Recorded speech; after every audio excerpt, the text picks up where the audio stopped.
ഗൾഫിലെ കരിയിൽ പുതഞ്ഞു ജീവിക്കുമ്പോഴും നാട്ടിൽ നിറങ്ങളിൽ കഴിയുന്ന കുടുംബാംഗങ്ങളെ സ്വപ്നം കാണുന്നവർ 30 വർഷമായി അബുദാബിയിൽ കരിക്കച്ചവടം ചെയ്യുന്ന മലപ്പുറം സ്വദേശി മൂസാക്കയെയും കൂടെ ജോലി ചെയ്യുന്ന ബന്ധുക്കളെയും കുറിച്ച് അബുദാബി ബ്യൂറോ തയ്യാറാക്കിയ റിപ്പോർട്ടിലേക്ക്. അബുദാബി മിനാർ റോഡിലുള്ള മൂസാക്കയുടെ കടയിലേക്ക് കടന്നു ചെല്ലുമ്പോൾ ഞങ്ങളെ എതിരേറ്റത് മുഹമ്മദ് റാഫിയുടെ ഒരു ഗാനശകലമാണ്. കഥാനായകനായ മൂസാക്ക തന്റെ ഇഷ്ടഗായകനായ മുഹമ്മദ് റാഫിയുടെ പാട്ടിൽ മുഴുകിയിരിക്കുകയായിരുന്നു. 30 വർഷങ്ങൾക്ക് മുമ്പ് കുടുംബത്തിന്റെ ഭാരിച്ച ഉത്തരവാദിത്വം പേരെയാണ് മലപ്പുറം തിരൂർ സ്വദേശി മൂസാക്ക അറേബ്യൻ മണലാരണ്യത്തിലെത്തുന്നത്. 1980 അവിടെ വന്നത്. അങ്ങനെ അറബി വീട്ടിലാണ് ആദ്യം ജോലി ചെയ്തത്. പിന്നെ ബോംബെ വഴിയാണ് വന്നത്. ഞാൻ അങ്ങനെ വീട്ടിൽ ജോലി കുറേ ചെയ്തു. അങ്ങനെ അറബാവ് ചെറിയ കട ഇട്ട് തന്നു. വെയിലെത്തിയായിരുന്നു അതേ കട. ആദ്യം കട കത്തി അവിടെ മാർക്കറ്റിൽ. നാട്ടിൽ കുറച്ച് ബുദ്ധിമുട്ടുകളും വിഷമങ്ങളൊക്കെ ഉണ്ടായിരുന്നു. അവിടെ നാട്ടിൽ വാട്ടർ ജോലി ചെയ്തിരുന്നു. ഹോട്ടൽ കൂലിപ്പണിയൊക്കെ ചെയ്തിരുന്നത്. സൊമാലിയയിൽ നിന്നുമാണ് ഏറ്റവും കൂടുതൽ കരി ഇവിടെ എത്തുന്നത്. മുന്തിയ ഇനങ്ങളിലായി UAE-യിലെയും ഒമാനിലെയും കരികൾ ഇവിടെ കച്ചവടത്തിനുണ്ട്. ആഴ്ചയിൽ 4 ടണ്ണോളം കരിയാണ് ഇവിടെ വിറ്റുപോകുന്നത്.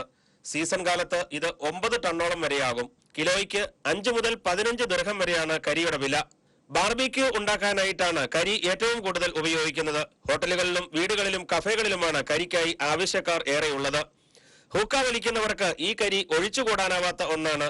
ഇവർക്കുള്ള 1-ാം ക്ലാസ് കരിക്കാണ് ഏറ്റവും അധികം വില ഈടാക്കുന്നത്. കൊള്ളിക്കരി എന്ന് പറയും. ഏറ്റവും കൂടുതൽ ചെലവുകൾ കൊള്ളിക്കരിയാണ്. പിന്നെ ഒമാൻ്റെ കരിയാണ്. ഏറ്റവും കൂടുതൽ അസുരന്മാർ കൊണ്ടുവന്നത് ബാർബിക്കിനുള്ള കരിയാണ്, സോമാലി കരിയാണ് കൊണ്ടുപോകുന്നത്. പിന്നെ ഇതിൻ്റെ ഉള്ളിൽ ശീശ വലിക്കുന്നുള്ള സാധനങ്ങളൊക്കെ ഉണ്ട്. ശീശയ്ക്ക് ഉപയോഗിക്കുന്ന എല്ലാ സാധനങ്ങളുണ്ട്. മറ്റേ പൈപ്പ് കാര്യങ്ങൾ എല്ലാ സാധനങ്ങളുണ്ട്. ശീശ ബാർബിക്കിനുള്ള സാധനങ്ങളുണ്ട്. ശീശ വലിക്കുന്ന സാധനങ്ങളുണ്ട്. എല്ലാ സാധനങ്ങളുണ്ട്. ഇത് ഞങ്ങൾ വിൽക്കുന്ന വേളാപ്പാൻ്റെ കടയാണിത്. അങ്ങനെ ബന്ധുക്കാരും പുറമക്കാരും ഇല്ല ജോലി ചെയ്യുന്നത്. കാണുമ്പോൾ ഇങ്ങനെയൊക്കെ ആണെങ്കിലും കരിയിലുള്ള ജോലി വളരെ വിഷമം നിറഞ്ഞതാണ്. പല അലർജി രോഗങ്ങളും ത്വക്ക് രോഗങ്ങളും ഇവിടെ ജോലി ചെയ്യുന്നവരെ ബാധിക്കാറുണ്ട്. പലരും ഈ കാരണങ്ങളാൽ ജോലി മതിയാക്കി നാട്ടിലേക്ക് മടങ്ങിയിട്ടുമുണ്ട്. കരി എന്ന് പറഞ്ഞാൽ മറ്റു തൊഴിലുമാർക്ക് തൊഴിലല്ല, ഭയങ്കര ബുദ്ധിമുട്ടുള്ള തൊഴിലാണ്. ലോഡ് വന്നാൽ ലോഡ് ഇറക്കണം, പിന്നെ ഇത് കുത്തിപ്പൊട്ടിക്കണം, ഇത് ഐറ്റം തിരിക്കണം.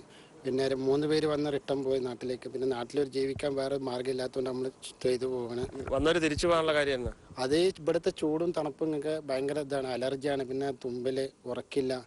പിന്നെ ചൂടായാൽ ഭയങ്കര ചൂട്, തണുപ്പായ തണുപ്പ്. ചൂടായി കഴിഞ്ഞാൽ മേലെ നഖ പൊട്ടിപ്പോവും, തണുപ്പായാലും മേലെ പൊട്ടും. പിന്നെ ലോഡ് വന്നാൽ ഇറക്കണം. അതെല്ലാം ഇതിൻ്റെ ഉള്ളിൽ ഇതേമാതിരിക്ക് ഐറ്റം തിരിക്കണം. ഇത് ശീശയ്ക്കുള്ളത് വേറെ, മഷുവായിക്കുള്ളത് വേറെ. ദിവസവും രാവിലെ 6 മണിക്ക് ആരംഭിക്കുന്ന ജോലി രാത്രി 12 മണി വരെ നീളും. മൂസാക്കയുടെ മകനും ബന്ധുക്കളും അടങ്ങുന്ന 15 ജീവനക്കാരാണ് ഈ വ്യവസായത്തിലുള്ളത്. അബുദാബിക്ക് പുറമെ അലൈനിലും ഇവർക്ക് ഷോപ്പുണ്ട്. കരിയിൽ പൊതഞ്ഞ തങ്ങളുടെ ജീവിതം കൊണ്ട് നാട്ടിലെ കുടുംബാംഗങ്ങളുടെ കളറിലുള്ള ജീവിതമാണ് ഇവർ സ്വപ്നം കാണുന്നത്. ഞങ്ങൾ യാത്ര പറഞ്ഞു പോരുമ്പോഴും മൂസാക്ക തന്റെ റേഡിയോയിലൂടെ മുഹമ്മദ് റാഫിയുടെ ഗാനങ്ങൾ ആസ്വദിച്ചുകൊണ്ടിരിക്കുകയാണ്. Amrita news, Abu Dhabi. ദുബായ്